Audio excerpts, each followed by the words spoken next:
jednym z największych zagrożeń, które płynie ze źle wdrożonej pracy zdalnej, jest wypalenie zawodowe. Pandemia nas nauczyła odrywania się od miejsca pracy. W pracy zdalnej największym problemem jest samotność i izolacja. Mamy takie zasoby jak pieniądze, których zawsze możemy zarobić więcej, oczywiście, i mamy zasób, który jest nieodnawialny, czyli nasz czas.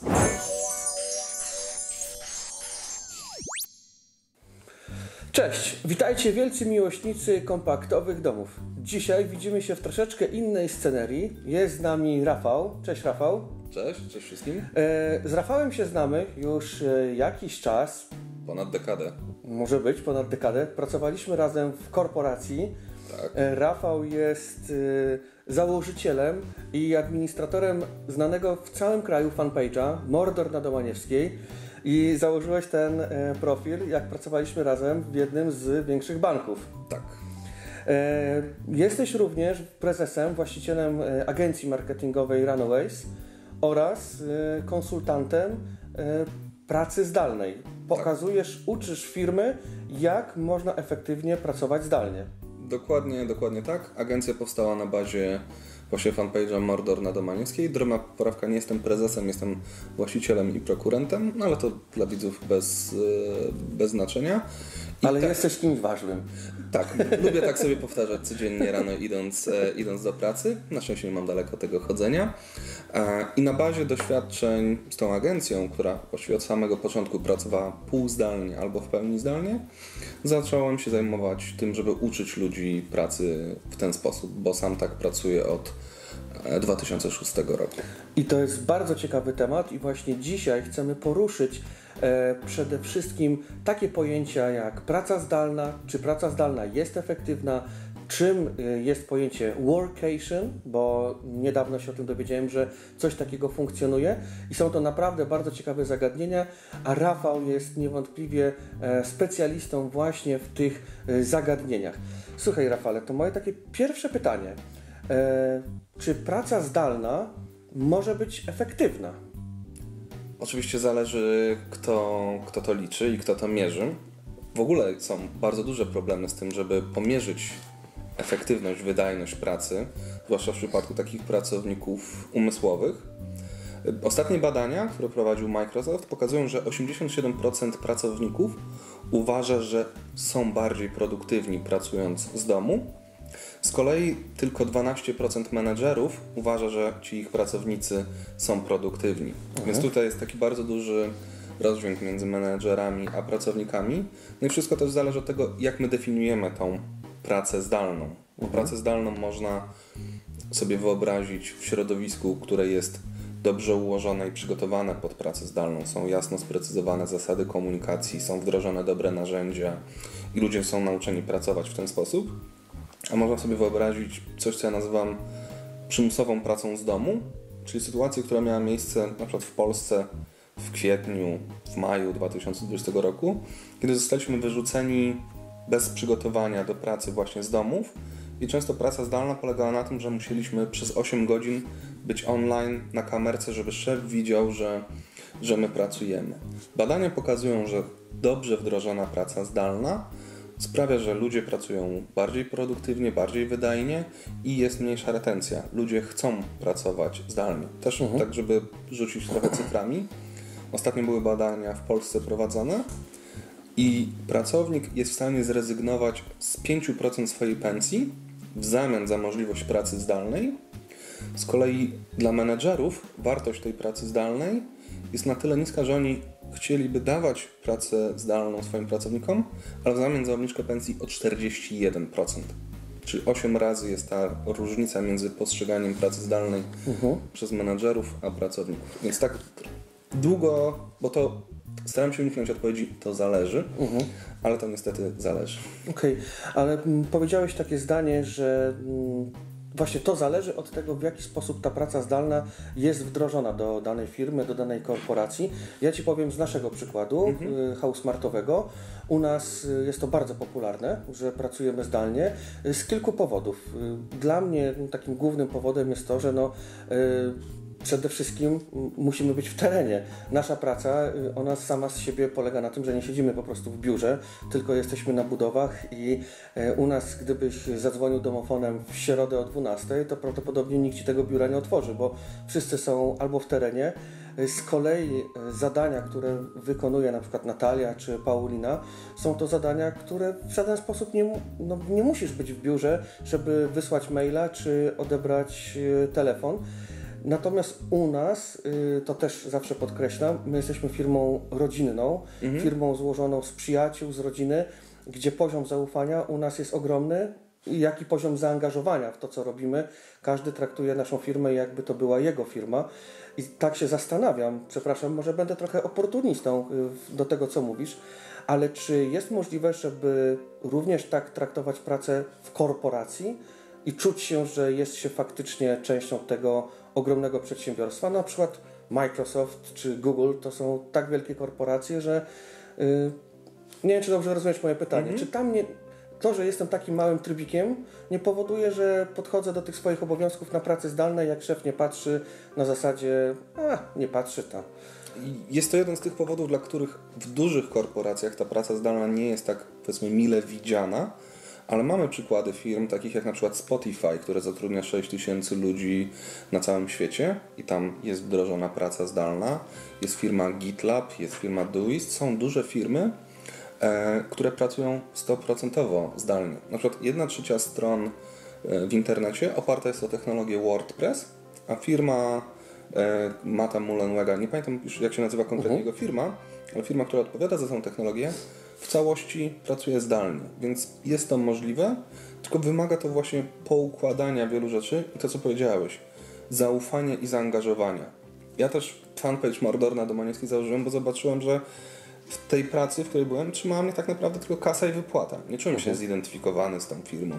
I wiele korporacji ma na plakatach misje, wizje i wartości, ale jak ludzie widzą, że to są puste frazesy, zwłaszcza to młode pokolenie Z, które jest bardziej wyczulone na ten taki marketingowy bullshit, no to nie są zaangażowani.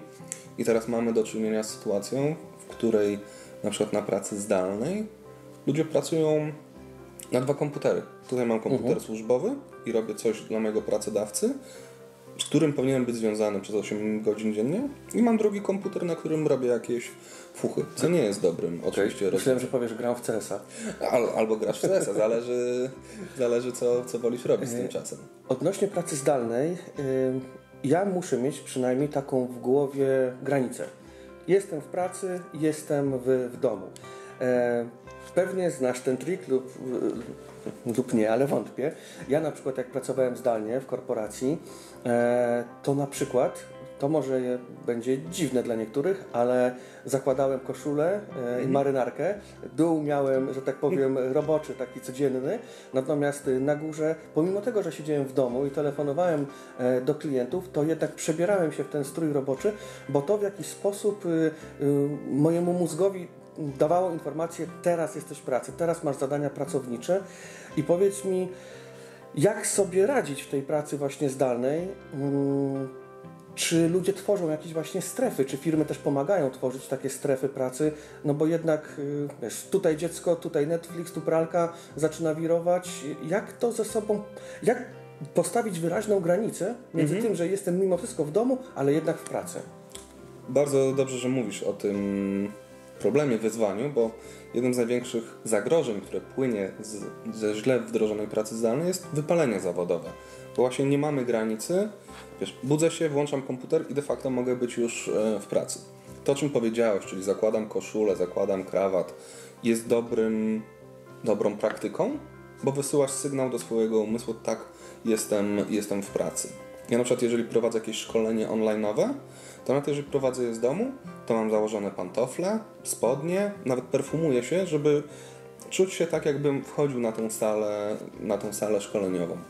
Tak na co dzień można stosować różne triki. Jeżeli wcześniej chodziliśmy do pracy, był taki czas na dotarcie do pracy, w Polsce średnio 40 minut dziennie zajmuje nam dojazd do pracy, czyli to jest 1,5 godziny w 2 strony. Na przykład ja na samym początku pandemii, żeby się przyzwyczaić, chodziłem 2 rundki wokół mojego osiedla. Robiłem taki 2-kilometrowy spacer. Potem wchodziłem z powrotem do domu, pracowałem i potem wychodziłem. Znowu robiłem 2 rundki i już byłem poza trybem pracy. Dla mnie, jako dla właściciela swojej firmy, trudno jest czasami to tak oczywiście odgraniczyć. Coś o czym wiem. Właśnie, wiesz, że jesteś zaangażowany i chciałbyś pracować sobie bardzo długo. Mi pomaga na przykład to, że mam 2 profile na komputerze. Mam profil służbowy, gdzie mam Outlooka, gdzie mam tam Asanę, czy wszystkie te narzędzia, które wykorzystuję. I mam profil prywatny, gdzie mam, nie wiem, gry komputerowe, prywatną skrzynkę mailową, dzięki czemu jak jestem w pracy, nawet by mnie kusiło, żebym sprawdził prywatnego maila, czy zerknął na pudelka, to tego nie robię, bo musiałbym się przelogowywać, co zajmuje troszeczkę czasu. A ostatnio w ogóle odkryłem wspaniałe rozwiązanie. Jest taka aplikacja Freedom, w której mogę sobie ustawić, żeby mi blokowało na przykład social media i mam zablokowane social media codziennie do 13, ale na przykład równo o 9 wieczorem odcina mi na telefonie i na laptopie dostęp do Slacka, do Teamsa i do takich aplikacji zawodowych. Okay. Taka zewnętrzna granica. Więc można robić to. Jednym też z takich nawyków jest po prostu powiedzenie sobie, a teraz skończyłem pracę. Powiedzenie tego na głos, samemu do siebie i to też wysyła taki sygnał, że tą pracę... Tu jest jednak potrzebna dużo samodyscypliny. Mówisz o narzędziach, które pomagają, ale jednak trzeba mieć w sobie ten rygor i umiejętność powiedzenia sobie właśnie tak, teraz jestem w pracy i poświęcam się obowiązkom zawodowym. Wybija godzina 17. Dzień dobry kochanie, jestem w domu i przechodzimy na tryb, że tak powiem, rodziny. Dla mnie to jest, tak jak podkreślam, rzecz wymagająca bardzo dużo samodyscypliny. Ja wiem na przykład po sobie, jak prowadzę firmę, że no jednak mam z tym problem, zwłaszcza z tą drugą częścią, czyli powiedzenia sobie, kochanie, już nie rozmawiamy dzisiaj nic na temat Housemartu, teraz rozmawiamy na temat tego, kiedy skosimy trawę i po jaką kosiarkę na przykład pojedziemy, ale no nikt nie mówił, że będzie lekko, że rozwiązania mamy na tacy. Rafał, mi do tej pory praca zdalna i wielu moim znajomym, nawet kiedyś jak w liceum sobie o tym marzyliśmy, jak będziemy nasze życie prowadzić, to kojarzyła się zawsze z jakimś informatykiem, który sobie na laptopiku tam gdzieś pracuje, za nim jest palma, leży na plaży w Tajlandii i pracuje gdzieś z bardzo daleka. I pandemia, która przyszła, tą Tajlandię chyba przyciągnęła bliżej nas. Dokładnie tak. Ja sam pamiętam, miałem wiele telekonferencji, które ja prowadziłem na przykład z mojej działki, która jest niedaleko miejsca, w którym się teraz znajdujemy. I nawet widziałem, że wielu moich uczestników szkoleń też było na przykład na działce, czy okazało się, że mogą pracować zdalnie z miejscowości rodzinnej. Bardzo dużo ludzi wyprowadziło się w trakcie pandemii z Warszawy czy innych aglomeracji do na przykład swoich rodzinnych miast. I już w chyba to był już 2007 rok, jak Tim Ferriss wydał książkę 4-godzinny tydzień pracy. On wtedy mówił o takim zjawisku geoarbitrażu, czyli zarabiaj sobie w Stanach Zjednoczonych, a żyj w Tajlandii. Genialne! Genialne rozwiązanie. Tylko problem jest taki, że na przykład pandemia nas nauczyła odrywania się od miejsca pracy, ale jeszcze nie nauczyliśmy się oderwać od czasu pracy. Bo zawsze pracowaliśmy w tym samym miejscu, w tych samych godzinach. I praca wyznaczała rytm naszego dnia. Kiedyś pracowało się po 6 dni w tygodniu, po 8 godzin. Pamiętajmy, że 8-godzinny dzień pracy jest wymysłem ery przemysłowej. I wtedy był taki podział: 8 godzin na pracę, 8 godzin na sen i 8 godzin na odpoczynek. Wtedy to można było łatwo sobie ogarnąć, bo pracowaliśmy na przykład, mieszkaliśmy przy fabrykach. Wracając do tego pomysłu z geoarbitrażem, trudno jest teraz, mi byłoby trudno wyjechać na przykład do Tajlandii, ale mogę mieszkać w innym mieście, w małym miasteczku. Mogę sobie właśnie kupić, zamiast płacić duże pieniądze za małe mieszkanie w Warszawie, a jeżeli siedzę i tak zamknięty w tym mieszkaniu, to czemu miałbym nie siedzieć zamknięty w jakimś fajnym domku w mniejszej miejscowości, gdzie te koszty życia są o wiele mniejsze. Więc praca zdalna nie musi być tylko z egzotycznych krain. może być po prostu z mniejszych miast. I już widać na zachodzie wiele miast, które wymierały, bo młodzi ludzie emigrowali z nich. Teraz przeżywa swój renesans, jak wracają wystraszeni na przykład bardzo dużymi cenami nieruchomości w San Francisco. To ja Ci coś powiem z naszego podwórka. No bo dobrze wiesz, czym się zajmuję, nie jest to żadna tajemnica. Budujemy kompaktowe domy i coraz większą grupą naszych klientów są właśnie osoby, które postanowiły właśnie wyprowadzić się z miasta i to nie 20 km za miasto, tylko około 70-80, gdzie właśnie pracują zdalnie i traktują nasze domy, które budujemy, jako alternatywę dla mieszkania w bloku, przy czym są cały czas aktywni zawodowo, bo pracują właśnie z tych domów, przy czym jeżeli potrzebują pojechać do dużego miasta, to są mniej więcej w zasięgu godziny drogi, więc to też nie jest tak, że z Tajlandii do Polski to jest kilkanaście godzin samego transferu, a jak dodasz jeszcze oczekiwania na lotniskach i tak dalej, to się robią z tego 2 doby. Plus duże koszty, bo jednak plus ogromne koszty. Kosztuje. I zauważamy właśnie taką tendencję wśród naszych klientów, że coraz częściej mamy takie zapytania, ale już i realizacje ludzi, którzy postanowili wyprowadzić się z miasta, sprzedać swoją kawalerkę albo dwupokojowe mieszkanie i w tej cenie kupić działkę, wybudować dom, wykończyć go i po prostu w ten sposób przetransferować swoje życie na mieszkanie poza dużym miastem i pracę zdalną. Oczywiście nie każdy sobie może na to pozwolić, chociażby właśnie ze względu na pracę, bo jak ktoś jest, nie wiem, policjantem czy lekarzem i ma codziennie dyżury w szpitalu, to jednak musi być blisko tego miasta, ale jest gro zawodów, ten chociażby informatyk, który bez problemu sobie może na coś takiego pozwolić i właśnie praca zdalna to nie tylko praca z tej Tajlandii, ale również z takich grądów szlacheckich, gdzie się dzisiaj znajdujemy, jest jak najbardziej realna. Mam do Ciebie pytanie, jak jesteśmy przy pracy zdalnej i wakacjach, a propos workation. Powiedziałeś mi o tym haśle, ja wcześniej go nie wiedziałem. Czy mógłbyś nam to rozwinąć? Na czym to polega? Workation to jest taki, powiedzmy, nowy trend, popularny oczywiście w korporacjach, bo tam wiele rzeczy jest wymyślanych na samym początku. To jest takie połączenie wyjazdu za granicę z pracą, ale też trochę bardziej z wypoczynkiem. Ja sam byłem kiedyś na takim workation w 2018 albo 2019 roku, kiedy pojechałem sobie do Bułgarii, ale ponieważ prowadzę swoją firmę i to jest mała firma, nie miała wtedy jeszcze ułożonych procesów na tyle, żebym ja mógł się w pełni odpiąć. Więc było tak, że szedłem sobie rano na śniadanko, piłem kawkę nad brzegiem morza, potem na 2 czy 3 godziny siadałem sobie do komputera, żeby ogarnąć pewne rzeczy, a potem zajmowałem się zwiedzaniem Bułgarii. Czyli połączenie wakacji z pracą.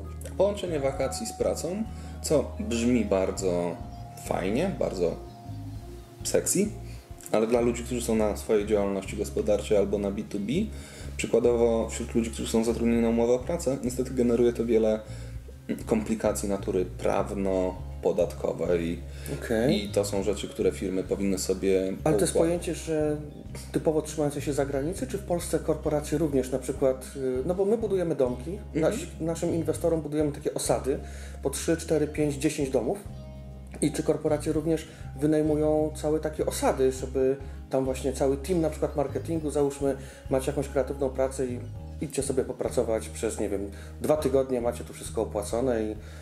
Tak, to jest coraz bardziej popularne, ponieważ w pracy zdalnej największym problemem jest samotność i izolacja. I ludzie nie są nauczeni budować relacji na odległość. Jesteśmy zwierzętami stadnymi, dlatego nawet wśród firm, które pracują zdalnie, bardzo ważne jest to, żeby raz na jakiś czas zespoły spotkały się na żywo i nawet finansowo lepiej to działa, jeżeli ludzie pracują zdalnie. Nawet firma im dofinansuje jakieś tam stanowisko pracy, dobre krzesło i wcześniej było tak, że raz na rok była jakaś impreza integracyjna, standardowo hotel, woda, paintball, kłady. To teraz częściej robić takie imprezy integracyjne, ale w mniejszych gronach. I na przykład zabierać ludzi do takich domków jak Twoich, czy do jakichś innych osad, żeby osoby, które na co dzień widzą się tylko na Zoomie czy na Slacku, mogły się spotkać i zintegrować po prostu. Zobaczyć się po prostu na żywo, tak jak mówisz, właśnie jesteśmy zwierzętami stadnymi i nawet jeżeli ktoś jest tym introwertykiem, to mimo wszystko on jednak w jakimś stopniu będzie potrzebował tej interakcji i rozmowy z kolegą z pracy. To jest jakby niepodważalne, że to trzeba się od czasu do czasu spotykać i tak jak z tego co mówisz, praca zdalna ma wiele korzyści, ale jeżeli jest nieodpowiednio wdrożona i prowadzona, to ma bardzo wiele zagrożeń, uważam, i mogą być z tego tytułu różnego rodzaju problemy, nawet już natury społecznej. Już nie mówię o konkretnej jednostce, że ktoś może po prostu popaść w jakąś depresję albo cokolwiek, natomiast natury społecznej nawet mogą to być problemy wszelakiej maści. Wiesz co, z takich najczęstszych problemów, no to są problemy zdrowotne. Zacznijmy od problemów fizycznych. W trakcie pandemii Polacy przytyli, różne są badania, ale między 2 a 4 kg. No bo nie chodziliśmy do pracy, mniej się poruszaliśmy. Ja nawet, wiesz, mam, coraz częstsze są te takie smartbandy czy smartwatche. Ja przed pandemią robiłem dziennie 10 000 kroków. Jak mam taki dzień, że pracuję z domu i tylko z domu, to czasami to się ogranicza do 3000 kroków. Bo średnio na Polaka przypada 28 m2.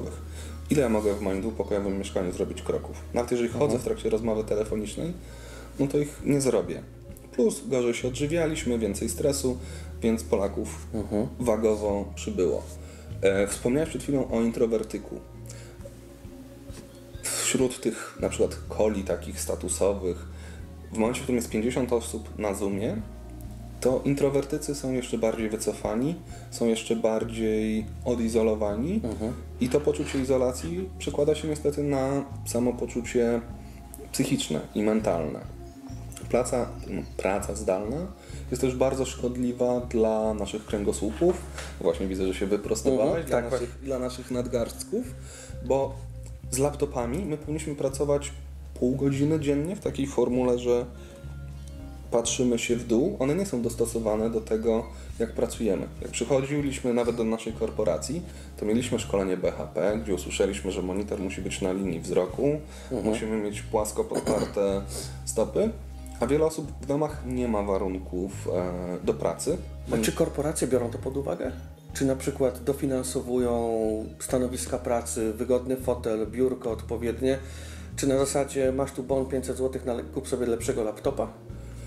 Bo to powinno iść jakoś w parze, bo zrozum. Dla mnie na przykład, jeżeli jestem taką korporacją i załóżmy nauczyłem się doświadczeniem, że pandemia spowodowała to, że jednak w sumie to nie potrzebujemy na rondzie ONZ 3000 m2, tylko wystarczy nam 1500. Wiemy, jakie są ceny w biurowcach, w Warszawie na przykład, za metr kwadratowy, jakie to są stawki i są podawane w euro, więc wiemy, jakie to są stawki, więc taka korporacja też ma ogromne korzyści finansowe wynikające chociażby z najmu mniejszej powierzchni. A to z kolei można byłoby zainwestować w tego pracownika, który pracuje zdalnie. No i to jest dla mnie takie naturalne, ale jesteś zaskoczony. Mówisz, że tak się nie dzieje często. Nie dzieje, znaczy przeważnie się tak nie dzieje. Wiadomo, firmy wolą ten zysk, te oszczędności zostawić dla siebie. Oczywiście w takich firmach, branżach konkurencyjnych, na przykład branża IT mega konkuruje o pracowników i oprócz coraz bardziej rosnących wynagrodzeń dodaje różnego rodzaju gadżety. Właśnie takie wyjazdy co jakiś czas w Polskę i za granicę. Znam firmę, która jak ktoś przychodzi nowy do pracy, to od razu wysyłany jest mu sprzęt i dobry fotel do siedzenia, no bo dobry fotel to jest jedna z najbardziej ważnych inwestycji, ale to jest właśnie w IT. W agencjach marketingowych jeszcze na to na przykład nie wpadli. To oczywiście wymaga jakiegoś takiego pomyślenia, takiej polityki HR-owej. Pojawiają się korporacje, które są coraz bardziej świadome, wiedzą, że trzeba ludzi nauczyć tej pracy zdalnej. Stąd na przykład ja mam swój zawód nowy, który nie istniał jeszcze parę lat temu. Uczę ludzi to wdrażać. Są firmy, które świadczą takie usługi wsparcia mentalnego, takie marketplace'y, które łączą psychologów, coachów z osobami z firm, które tego potrzebują. Więc pojawiają się takie nowe benefity i podejrzewam, że za jakiś czas to będzie to będzie standardem. Ale powiedz mi, czy z Twoich usług, tak jak patrzysz po rynku, korzystają przede wszystkim wielkie korporacje międzynarodowe, czy również małe i średnie firmy? Jak do tego podchodzą pracodawcy? Kto jest Twoim klientem? Wiesz co, tak jak sobie popatrzę ostatnio, no to były głównie światowe korporacje i 2 agencje reklamowe i 3 firmy IT. Czyli jednak te firmy, które albo mają dużo pracowników, bo im więcej jest osób, tym więcej jest połączeń między nimi, tym więcej jest interakcji i więcej okazji dla straty efektywności i problemów komunikacyjnych. Więc wiadomo, że moje usługi są najbardziej potrzebne w dużych organizacjach, ale czasami nawet taka mała 10-15 osobowa firma może mieć problemy. Na przykład ostatnio spotkałem się z firmą, która do tej pory wysyła sobie wszystko mailem i nie korzysta nawet z takich rzeczy jak Dropbox, który pojawił się 10 lat temu. Dla mnie czy dla Ciebie może być standardem. I wiemy, że prościej jest umieścić jeden plik w chmurze i sobie na nim pracować, symultanicznie, nawet w jednym czasie. Dokładnie, a tam jest tak, że jest to przesyłane między 10-15 osobami i łatwo pogubić wersję i stracić przez to czas. Oczywiście, że tak. My nawet, mogłoby się wydawać, że branża budowlana to jest taka branża siermiężna, że tutaj jeszcze wiesz, chociaż powiem Ci, że są jeszcze firmy, które oferty piszą na kartce. Po prostu wiesz, wycena na kartce i proszę bardzo, i ona jest aktualna przez jakiś czas u tego pana, który tą wycenę robił. Natomiast my korzystamy z tych nowoczesnych narzędzi i tych bezpłatnych narzędzi, chociażby Google, jak i też i płatnych CRM-ów, bo budując 40 czy 50 domów w skali roku, każdy dom jest niezależnym organizmem i każdy dom to jest bardzo złożony proces, bo czy budujesz dom o powierzchni 35 metrów zabudowy, 70 czy 700, to pewne elementy, przez które musisz przejść, są tożsame. Więc tutaj jak najbardziej my korzystamy właśnie z takich nowoczesnych rozwiązań, które bardzo porządkują pracę. Bardzo często jest tak, że nawet klienci się mnie pytają, że w jaki sposób my jesteśmy w stanie ogarnąć to wszystko, a tak naprawdę nie ma w tym jakiejś wielkiej tajemnicy, po prostu to jest kwestia organizacji pracy, korzystania z tych narzędzi. Jeżeli się do tego dołoży jeszcze zaangażowanie, to wszystko powoduje taki miks, że po prostu How Smart jest nie tylko smart z nazwy, ale również i z produktu i z samej pracy. A powiedz mi, czym dla Ciebie jest smart living? Smart, czyli sprytne. Mi się to tak najczęściej kojarzy z takim sprytnym lisem, który umie dobrze ogarnąć, jak wykorzystać swoje zasoby. Mamy takie zasoby jak pieniądze, których zawsze możemy zarobić więcej, oczywiście, i mamy zasób, który jest nieodnawialny, czyli nasz czas. I jak zaczynaliśmy pracę właśnie w branży finansowej, jeden z moich szefów mnie nauczył tego, żeby mierzyć wartość godziny swojego czasu. I wtedy, pamiętam, wyliczyłem sobie, ile ja zarabiam średnio na godzinę, po prostu dzieląc wysokość mojej faktury przez liczbę godzin, którą pracuję. Nasi widzowie mogą dokonać tej kalkulacji poprzez dzielenie swojego wynagrodzenia przez średnio 168, bo tyle powinniśmy pracować na etacie. Jeżeli ja widzę, że oprócz 40-50 godzin pracy w tygodniu muszę jeszcze zrobić zakupy, co zajmie mi ileś czasu, posprzątać w mieszkaniu, zająć się naprawą samochodu czy innymi rzeczami, konkretne rzeczy wolę wyoutsourcować. Ja wolę zapłacić pani, która od 10 lat u mnie sprząta w mieszkaniu, ileś złotych za to, żeby ona w 3 godziny zrobiła coś, czego ja nie lubię robić. Wracam, nie mam chyba nic fajniejszego niż moment, w którym w czwartek wracam do mieszkania i to mieszkanie jest pięknie wysprzątane. Jasne, muszę za to zapłacić, ale i tak za wszystko płacimy naszym czasem. Czy tak samo kwestia gotowania. Ceny jedzenia idą w górę. Jeżeli ktoś jest singlem, to rzadko znajdzie dobre, ekonomiczne oferty. Nie kupi dużo mięsa, bo mu się to zmarnuje, więc musi często chodzić na zakupy, tracić dużo czasu na robienie tych posiłków, zmywanie. Czasami jeszcze Polacy wyrzucają bardzo dużo zmarnowanego jedzenia. Ja wolę przejść na catering dietetyczny. Owszem, jest to troszeczkę droższe niż gdybym sobie sam gotował, ale znowu oszczędzam czas.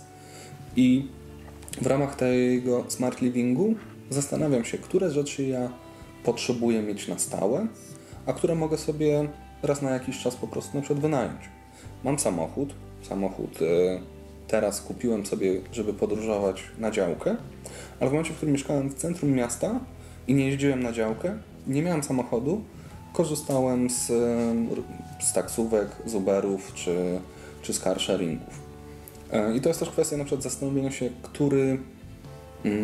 który sprzęt muszę mieć dobrej jakości. Na przykład dla mnie głównym narzędziem mojej pracy jest komputer, z nim spędzam najwięcej czasu, jest telefon, więc tutaj inwestuję duże pieniądze, żeby mieć dobry sprzęt, a samochód, tak jak mówię, może być trochę słabszy, 1-litrowy silnik mi w zupełności wystarczy. W Twoim wypadku na przykład, jeżeli Ty dużo jeździsz po Polsce, musisz mieć dobry samochód, taki, w którym wygodnie się jeździ,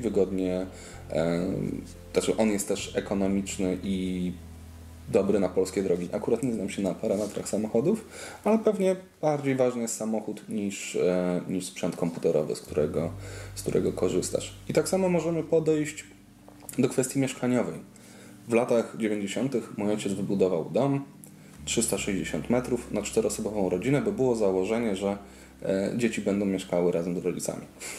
To założenie okazało się być błędne i taki dom stał się ciężarem na przykład dla osoby, która miała 60 parę lat i musiała go utrzymać. I w tej chwili też kiedyś było tak, że ludzie stawiali takie duże chaty, a teraz coraz bardziej się zastanawiają, ile tej przestrzeni tak naprawdę potrzebuje i takie 50 metrów poza miastem, właśnie w takim domku jak jesteśmy, dla wielu osób może być w zupełności wystarczające, a nawet jeszcze lepsze niż 40 metrów w centrum miasta. No to jest ciągły temat, który ja wałkuję, że tak powiem, jestem orędownikiem tego i myślę, że kolejne osoby, że tak powiem, będą się przyłączały do tej mojej filozofii, czyli do wykorzystywania tyle zasobów, ile faktycznie w danej chwili potrzebujemy. Niektórym może być trudno to zrozumieć, jak można mieszkać w domku, który ma 48 m2 po podłogach, ale hej, ponad, nie wiem, 60-70, może więcej procent Polaków mieszka w blokach o wiele mniejszych powierzchniach, a mieszkanie w takim domku to nie tylko sam domek, ale również ogród, taras, las obok, czasem jezioro, jeżeli masz farta. Tak jak tutaj. Więc naprawdę dom jest tylko tym schronieniem podstawowym, a też całe to życie, nazwijmy to, toczy się też wokół tego domku. Bo są tutaj możliwości, a mieszkając w centrum miasta, owszem, możemy pójść sobie do kin, do teatru, ale też trzeba sobie odpowiedzieć, jak często my tam chodzimy. Fajnie mieć taką możliwość, ale jak często my z niej korzystamy. I to, co powiedziałem dzisiaj w rozmowie, z badań wynika, że na Polaka przypada średnio 28 m2. Czyli tu jest prawie 2 razy tyle, co przypada na Polaka. Dokładnie tak. A mówią, że małe domki. Małe domki. Na przykład dla mnie jest fajne, że nie widzę sąsiada, nie widzę straży pożarnej, tylko widzę naturę, oddycham lepszym powietrzem i mogę z tych metrów kwadratowych, które tutaj mamy, wyjść na działkę, pochodzić boso po trawie. W Warszawie tego nie znajdę. A cenowo taki domek, właśnie ile kosztuje taki domek z taką działką? Jak mógłbyś to porównać do mieszkania, nie wiem, Ursus, Białołęka? Tak, czyli nie takie ścisłe centrum, nie Mokotów przy metrze. Myślę, że na takim Ursusie musisz za mieszkanie, za metr kwadratowy w przedziale między 12 a 15 tysięcy wydać. Więc jeżeli przyjmiemy jakąś tam uśrednioną wartość, powiedzmy niech to będzie te 13 tysięcy złotych, no i pomnóż sobie teraz te 13 tysięcy razy powiedzmy te 50 metrów kwadratowych, to masz grubo ponad 500 tysięcy, no tak na spokojnie licząc. Jeżeli chodzi o ten domek, on ma 48 metrów kwadratowych po podłogach. Na dole siedzimy sobie w saloniku z aneksem kuchennym. Mamy tutaj jeszcze za ścianą sypialnię, która ma 8 metrów kwadratowych. Mamy łazienkę, która ma 3 metry kwadratowe i zmieściło się tam wszystko, bo masz i pralkę, i kabinę prysznicową, ubikację, szafkę i umywalkę z lustrem. Także no wszystko, co potrzebujesz do życia. I na górze nad nami jest 20-metrowa antresola, a mam też wersję tego domku, który nie ma antresoli i tam masz po prostu 2 pokoje, więc nawet na 35 metrach możesz mieć 3 niezależne sypialnie. Natomiast koszty jakie są? Tego domku, w którym się znajdujemy w stanie deweloperskim, czyli już z instalacjami, zamknięte płyty GK, z fundamentem, to jest 209 470 zł plus 8% VAT-u. Okay. Do tego musisz doliczyć jeszcze koszt zakupu działki. My tą działkę kupiliśmy za trochę ponad 40 000 złotych. To Serio? jest niecałe 1300 metrów. Tyle co 2 miejsca garażowe w Warszawie. Albo jedno w bardziej Dokładnie tak. dzielnicy. Oczywiście musieliśmy wpakować kasę w studnię, w rozprowadzenie automatycznego podlewania wody po działce, ogrodzenie, automatyczną bramę, alarmy, garaże. Wszystko, co tutaj widzisz na tej działce, łącznie z tą balią, z tym dużym tarasem, łącznie z wędzarką, to był koszt około 400 000 brutto. To za 400 000 trudno będzie znaleźć 2 pokoje w takim standardzie. To nie jest najwyższy standard, ale to jest bardzo fajny standard do życia. Robiliśmy ten dom, z myślą o tym, że to będzie nasz dom pokazowy, na wynajem, ale prawda się stała taka, że on jest domem pokazowym i my w nim też mieszkamy. Tudzież pomieszkujemy, bo czasami jak musimy być w Warszawie prawie że codziennie, na przykład ze względu na, nie wiem, czy to jakieś badania, czy ze względu na jakieś tam sprawy administracyjne, no to wtedy mamy tą możliwość, mamy to mieszkanie w Warszawie, ale prawda jest taka, że zawsze stąd wyjeżdżamy z takim smutkiem i nie możemy się doczekać, kiedy tu po prostu wrócimy i ja bardzo lubię stąd, pomimo tego wiesz, że baza wypadowa stąd jest dalsza niż z Warszawy, bo to znajdujemy się w okolicach Wyszkowa, to jednak wolę tą dodatkową godzinę gdzieś tam w delegację jechać i wracać też tutaj wolę, bo to jest zupełnie inne życie, zupełnie inaczej się tutaj funkcjonuje i przede wszystkim to też to, co Ty powiedziałeś, jak tylko wysiadłeś z samochodu, że jesień tutaj jest inna niż jesień w mieście. Dokładnie. A powiedz mi, ile jedziesz do miasta stąd? Stąd jadę do miasta, w zależności oczywiście od natężenia ruchu, ale taki mój rekordowy czas, zgodnie z przepisami, to było 58 minut stąd na Wilanów. Natomiast wiadomo, jeżeli mamy taki ruch normalny, to jest godzina 15. Godzina 15, godzina 20, no zależy jak tam przyciśniesz, ale to jest taki czas, czyli około godziny trzeba liczyć stąd do Warszawy. Więc nawet upartego możesz stąd codziennie prawie jeździć, tylko że wtedy koszty paliwa przy tych cenach, no nie wiem, czy to byłoby zasadne, ale ja pamiętam, że jak pracowałem w korporacji i tam było biuro na rondo ONZ, to często z Wilanowa jechałem tam 50 minut, więc czasowo przekładało się to praktycznie 1 do 1. Powiedz mi taką rzecz właśnie odnośnie czasu, bo to jest na przykład taka jedna z moich obaw. Jak mieszkam sobie w mieszkaniu, to jest jakaś wspólnota mieszkaniowa czy spółdzielnia, ja im tam płacę czynsz, a oni zdejmują ze mnie jakieś rzeczy. Ile czasu zajmuje Tobie obsługa tego domu? Bo to jest dom nowy, prawda? Tak. To jest nowy dom, a wiesz, jak ze wszystkim, co jest nowe i z samochodami, które są nowe, przez pierwsze lata raczej są bezobsługowe. Oczywiście dom wymaga jakiegoś serwisowania. Na przykład tutaj robimy elewację z drewna, które jest impregnowane i co kilka lat, producent mówi, że co 5, ale ja twierdzę, że co 3 lata trzeba taką elewację odmalować. Ale znowuż do głowy by mi nie przyszło, żeby samemu to robić. Wynajmuje się, outsourcuje się 2 osoby do tego i jak sprawdzałem na Fixly, jakie są to ceny, żeby taki domek odmalować, to razem z materiałem to jest 2000 zł. No raz na 3 lata myślę, że koszt to jak najbardziej do zaakceptowania. To jest tyle co 4 albo 3 czynsze w spółdzielni mieszkaniowej. Tak, jeżeli chodzi o koszty, porównując tak wiesz, miesięczne koszty życia, jeżeli zbijesz to z życiem w dużym mieście, to tu jest o połowę taniej. Geoarbitraż. I nie trzeba jechać do Tajlandii. I nie trzeba jechać do Tajlandii i jest o połowę taniej, no bo nie mamy czynszu, nie płacimy za parking.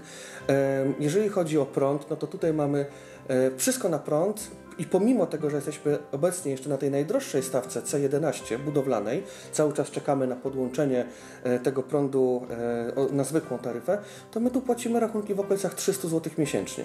Więc pomimo tego, przez to, że te domy są kompaktowe i mają dużą warstwę ocieplenia, one są bardzo ciepłe. A poza tym przez te duże frontowe przeszklenia, niezależnie od pory roku, wpadają promienie słoneczne i w zimę na przykład ten dom samoistnie się nagrzewa, a w lato mamy klimatyzację, która nas chłodzi. Także tutaj aspektem również finansowym jak najbardziej można się zainteresować przy takich domach. W skali roku myślę, że jest to oszczędność na poziomie około 10 000 zł zł mieszkanie tu versus dwupokojowe mieszkanie, no mogę Ci podać przykład mojego mieszkania po prostu na Wilanowie, bo to przeliczałem i to jest około 10 000 złotych, gdybym tutaj mieszkał w skali roku. Oczywiście przy założeniu, że ja do biura jeżdżę raz w tygodniu, a nie, że codziennie, bo gdybym codziennie jeździł, to na pewno bym tą dychę przepalił. No to fakt. Także tak to wygląda. No to zawsze trzeba zrobić takie właśnie wyliczenie pod siebie, z czego ja tak naprawdę korzystam, ile na tej przestrzeni tak naprawdę potrzebuję i jak często podróżuję, i jak często ta podróż jest mi potrzebna. Teraz coraz bardziej popularna jest ta praca hybrydowa, że właśnie firmy umawiają się, że 2 dni w tygodniu jesteś w mieście, a resztę możesz być sobie gdziekolwiek. To nawet czasami bardziej opłaca się dojechać pociągiem do tego miasta, wynająć sobie jakiś hotel czy Airbnb, przenocować, niż utrzymywać na przykład dwa mieszkania i wyjdzie to taniej. A tak patrzymy Excelowo, ale jeżeli sobie popatrzymy na wartość dodaną, nie masz tutaj hałaśliwych sąsiadów, nie masz tutaj smogu. Podejrzewam, że tutaj można zobaczyć jakiegoś jelonka czy króliczka, który sobie rano biega. Bardzo często. Mieliśmy taką sytuację, że kawaleria na koniach normalnie tu jechała. Tego się nie uświadczy. Na przykład ja w tej chwili mieszkam w samym centrum miasta. Jak wynajmowałem to mieszkanie, to źle sprawdziłem, że 500 metrów ode mnie znajduje się jednostka straży pożarnej. Znaczy często mnie budzi. Fajnie, że mam Żabkę bardzo blisko. Ili gdyby się paliło, to mieliby blisko do ciebie. Tak, ale pali się na szczęście relatywnie rzadko. Za to Żabka spowoduje to, że czasami mam imprezy pod blokiem, a jestem osobą, która już jest na takim etapie życia, że ceni sobie ciszę i święty spokój, stąd... No to tutaj masz ciszę i święty spokój, a do dużego miasta powiatowego, do Wyszkowa, stąd jest 25 minut, więc jeżeli potrzebujesz... Paczkomat czy jakiś... Paczkomat to jest kilometr stąd. Także tu naprawdę, pomimo tego, że jest naokoło las, jezioro obok i pola, to tutaj masz pełną infrastrukturę.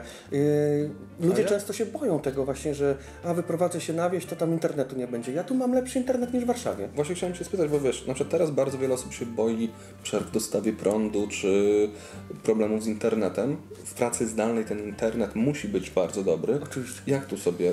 Tutaj mam naprawdę lepszy internet niż w Warszawie. Wieża jest, teraz jest mgła, jej nie widać, ale bardzo blisko nas, więc zasięg tutaj akurat jest bardzo dobry. Ja na przykład decydując się, jakiego operatora wybiorę tutaj internetu, to chodząc po tych wszystkich salonach popularnych sieci, po prostu pytałem o tą antenę, czyja to jest antena. I wybrałem internet od tej firmy, której to była antena i naprawdę tutaj dodanie filmu na YouTube, który ma, nie wiem, 10 minut, zajmuje mi, nie wiem, 2 minuty, natomiast w Warszawie godzina na przykład. Więc tu jest internet naprawdę dobry, zasięg jest w porządku. Jeżeli się pytasz o świeże powietrze, no to bezapelacyjnie to wygrywasz tutaj, to lokalizacja wygrywa wszystkim. No, ja osobiście, i nie mówię tego dlatego, że buduję te domy i żeby kogoś namawiać, bo na szczęście odpukać, ja mam tylu klientów, że ja już nie muszę się, że tak powiem, tutaj jakoś bardzo produkować na wyrost. Wystarczy, że mówię tak jak jest i ludzie to zauważają. I tu kto by nie przyjechał, to mówi 2 rzeczy. I ja to nie mam kryształowej kuli, ale ja wiem, że on to powie. Po pierwsze mówi, że jak tutaj jest pięknie, mówi o otoczeniu. I po drugie to, co mówi, nie sądziłam, że ten dom jest tak duży jak na 35 metrów. To też było moje pierwsze wrażenie. Jestem drugi raz w tym domu, ale za pierwszym razem byłem pod wrażeniem. Plus jeszcze to była chyba końcówka sierpnia, więc też wszystko naokoło było piękne i większość czasu można spędzać sobie też na tarasie. Nawet jeżeli mamy 40-50 metrów w mieście, to tam mamy balkon 5-10 metrów kwadratowych, a tutaj jest zupełnie inaczej. Rafał, czy na koniec chciałbyś coś przekazać widzom kanału HouseSmart? Chyba to, żeby żyli smart, żeby zastanowili się, czego tak naprawdę potrzebują, z czego tak naprawdę korzystają. Też niestety czasy trochę wymuszają na nas, żeby tak bardziej sprytnie podchodzić do konsumpcji, do tego, w co lokujemy pieniądze. No i żeby uważali na siebie, uważali na te zagrożenia, które płyną z pracy zdalnej, żeby sobie nie zrobili krzywdy i I tyle. I dużo dobrej energii. Bardzo dziękuję Ci, Rafał, za nasze dzisiejsze spotkanie. Dzięki. W opisie tego filmu znajdziecie również dane kontaktowe do Rafała, gdybyście chcieli porozmawiać na temat pracy zdalnej, czy jak ją w ogóle w swojej firmie usprawnić. Ja Wam wszystkim bardzo serdecznie dziękuję. Jeżeli odcinek Wam się podobał, jest to zupełnie nowa seria na naszym kanale, gdzie będziemy spotykali się właśnie z bardzo ciekawymi gośćmi, takimi właśnie jak Rafał, to dajcie łapkę w górę, wbijcie subskrypcję, a jeżeli macie do nas pytania, to piszcie w komentarzu. To wszystko w dzisiejszym odcinku. Trzymajcie się. Cześć! HealthSmart. Jesteś u siebie.